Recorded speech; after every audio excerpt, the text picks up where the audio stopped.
Okay, guys. Looks like we could be up and running. Looks like we got some viewers, guys. Facebook and YouTube, if you're on, there's the chat. Chris S, how you doing? And Facebook comments are working. YouTube, let me see if you're working. We're looking at the 79 tray right now.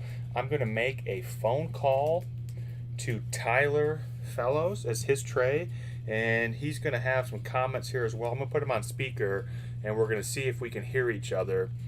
If it does not work or the speaker phone is bad, let us know in the comments and we'll hang up. But let's see what this sounds like.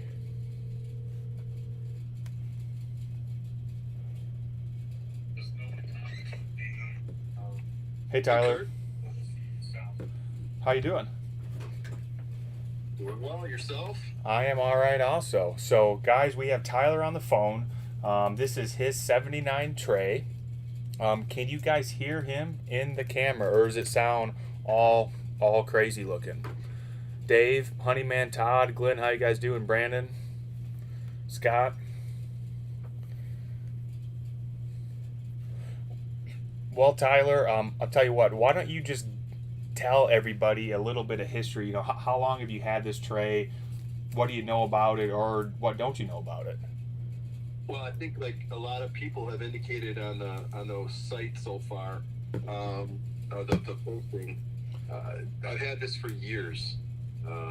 It's been looked at by Steve Hart a couple different times, and a couple other people have showed it at nationals. Other guys have had these as well, as we've indicated. As you and I talked, Kurt, the whole concept here was, the number one thing we try to do is educate and help everybody in the hobby, because that's what it is first and foremost. It's a hobby. Regardless of how much I paid for this pack, and I keep track of everything that I paid for. This was purchased a while ago, but it still was. I want to think I think I popped this thing for about $900 on my own. But again, at the end of the day, the last thing I want to do is put this in another hands of somebody else when it could potentially be junk. So why not at this point? Let's have some fun. Let's open this thing online so people can see it. Every time we've watched one of these things open in the past, they've been unfortunately they've been bad. The thought process was we can keep our fingers crossed, but the chances are not that great. But let's get it out of the hobby first and foremost, and second, let's educate as many people as we can so more people don't get burned. So I agree. So thanks for that. My own personal experience and understanding with these are the actual tray itself could be legitimately wrapped by Tops. However, the packs inside have been bogus. So the actual wrap on this, there is a little tear there, but it doesn't. I don't see obvious signs of excess heat. I think that's just an after tear. So the tray itself could have been wrapped legit, but the packs may not have been. So what we're gonna do is I'm gonna open the tray, examine the three packs. I'm gonna take some pictures of the packs, and we shall go from there. Guys, I hope everybody's watching here. I'm not quite keeping up with the comments, but I think we're all interested to see what happens. So, Tyler, if you got any more comments, or you're on speaker, so everybody seems that they hear you good. So, I'm opening the tray now, and before I do anything with the packs, like I said, I will be taking a peek, or before I open the packs, I will be examining the packs and taking a few pictures. So the first one's going to be the easiest to get out. Here's the first picture of that fold there. I'm going to get in a little closer view. Yeah, you can look right on the corners right there. You can start to see. I don't know if I can see it the way you're looking at it there, Kurt. You can give a better idea here, but it almost looks like some of those folds are already a little white. You're probably not going to be able to see this on the back. I'm going to get a pointer. The roller marks here start here, and then they jump to here. So this one goes here, and where it should cross the seal, it jumps over here. So if I was looking at this pack, loose with no other knowledge, I mean, this would be a pass. The roller marks don't line up. Yes, the folds, while not horrible on the corners, are suspect enough with that for me to say, nope, I can't buy this pack.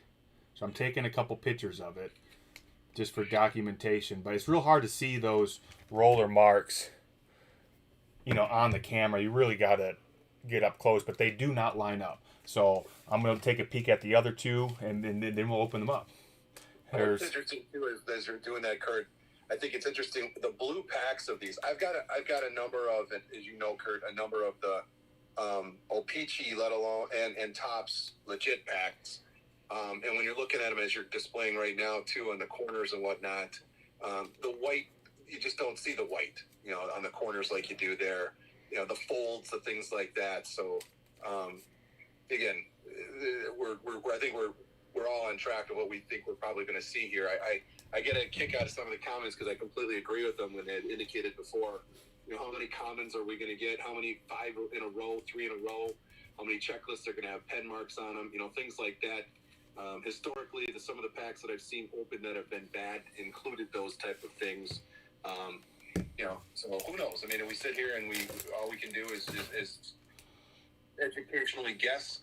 I guess look at this pack here. So I agree, Tyler. So this is clearly the worst of the three as far as corner folds. You can see the top right one here is just, that's, and this is just completely garbage. I don't even need to look at the the back of this one. The other two, maybe somebody could make an argument they were bottom of the box or bounced around or something, even though, we've looked at a lot of packs and had that inkling. I'm not even going to look at the roller marks back there because that one is obviously completely garbage. The third one here is the same story. The roller marks, they start here and then they jump. So you factor that in with the suspect folds. Yeah, if these packs were raw, I would not be buying them. But here we go. So Tyler, I'm going to go for, just as I took them out of the tray, here comes the first pack. See if I can see any glue residue on that wrapper. I don't see glue residue. Probably a hot iron. There's a gum. I don't know if anybody's opened these, if that's the proper gum or not. I have no idea. I've never opened one. In the collation, I don't know either. So we'll see. We got. That's been kind of a running joke. I see people putting, people like to watch the packs being open for collation. You're not learning anything here, boys. So there's Bobby saying wrong size gum. So he must have opened some of these. So I said I didn't know about the gum, but there we go. 1 star. 2 star. So I think that's probably a red flag right there. 2 star. 1 star. 2 star. So those were all over the place. And I'm guessing they should have been 1 star on one half of the pack and 2 star on the other half. 1 star, 1 star, 2 star, 2 star, 2 star. Yep. So that pack was obviously bad all over the place. Bobby said the gum's bad, the collation's bad. We could see the corner folds were suspect, and I told you the roller marks were not lined up. So there was nothing about that pack that would even give you the impression it was good. Here comes the next one, which was in the right of it. Same thing. I'm guessing these were hot iron. I don't see any glue residue there, but I'm expecting to see the same randomness here. Here's the gum. No sticker, they said too. Where's the sticker? That's right, no sticker. And I wouldn't know that because I never open any of these. So. Yeah, if you don't look at the racking of the wrapper, it says 10 picture cards, 1 sticker with a stick of bubble gum. So yeah, obviously that shows too. No sticker. So here we go. 1 star, 1 star, 1 star, 1 star, 1 star. That one at least on the back half are the same. There's Epsonito, Barry Beck, Mayor. The other thing to look at cards is, if there's any obviously excess corner damage, suggesting it's not out of the pack. Then we got 2 star, 1 star, 2 star, 1 star, 1 star. So the back half of that pack was totally bogus. So there we go again. Same story. No sticker. No sticker. And the last pack, which was, this is just you don't even have to look at the roller marks on this guy. That's just. This is the worst of them all. Yeah, that's just. And this one. So this one here, I can't even open. So this one's probably glued. The other two were, they pop right open. This one, I'm guessing there could have been glue residue on it, and it looks like there is. So it looks like the other two could have been hot iron. I see a little substance. You probably can't see in the camera, but there's a little substance there. I'm guessing this one could have been glued. And there's different gum. So is that the proper gum? And the packs we're putting here, or the cars, in a different place. So maybe these resealed packs came from two different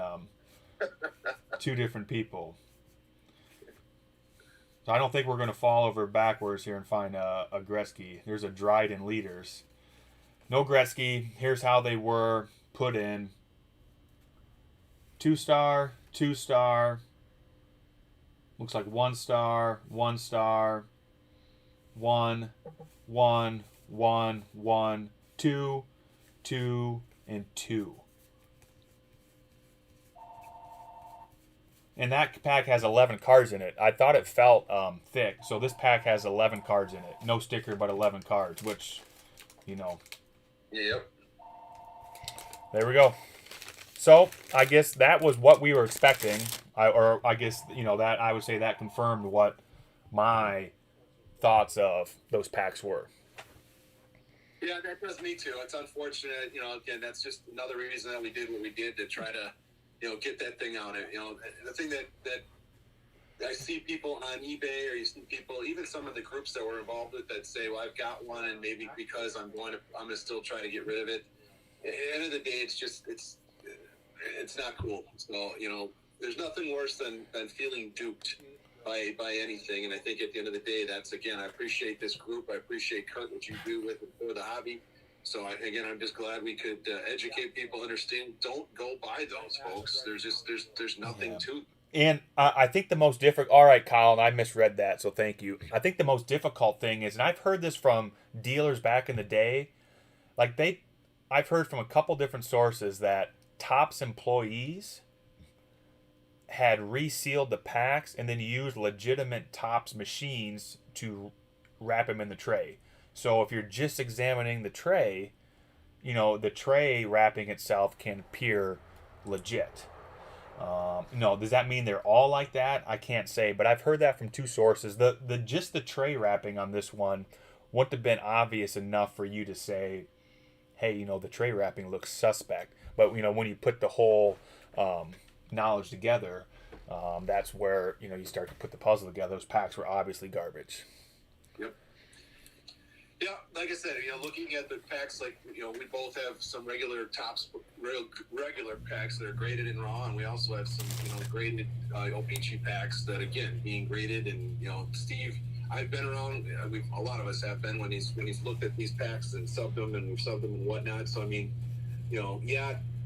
problems that we've had in the past with O-Pee-Chee or with packs and grading of boxes, etc. But at the end of the day, that's why you're buying graded packs, or from guys specifically in this group that we know and have got, a reputation of what's there. It's, at the end of the day, hopefully this just keeps any of us from buying any more of these packs. I have yet to see, I know there's people who've talked about it, there's stories out there, but this is probably, I don't know, probably the sixth rack, or tray that I've seen open, all of which have been bogus. So, This should be It should be enough for anybody who sees this or is in the Facebook group where we know that just gotta avoid them. Even if that tray looks like it's wrapped correctly, you gotta avoid. You got her. So, all right, Tyler. Well, we appreciate the donation. I think we've all either learned something or confirmed what we already knew. So, appreciate it, and we'll be in touch. Sounds good, guys. Thanks, Kurt. Appreciate it. Yep, we'll see you. All right, guys. There you go. There's the hockey tray education. That was that's what I was expecting, but that was interesting and it was fun. Guys can shoot Tyler a message to thank him for that donation there. Anyways, we're going to get into the rest of the night, which is the RVP part of it. Guys who tuned in from Facebook.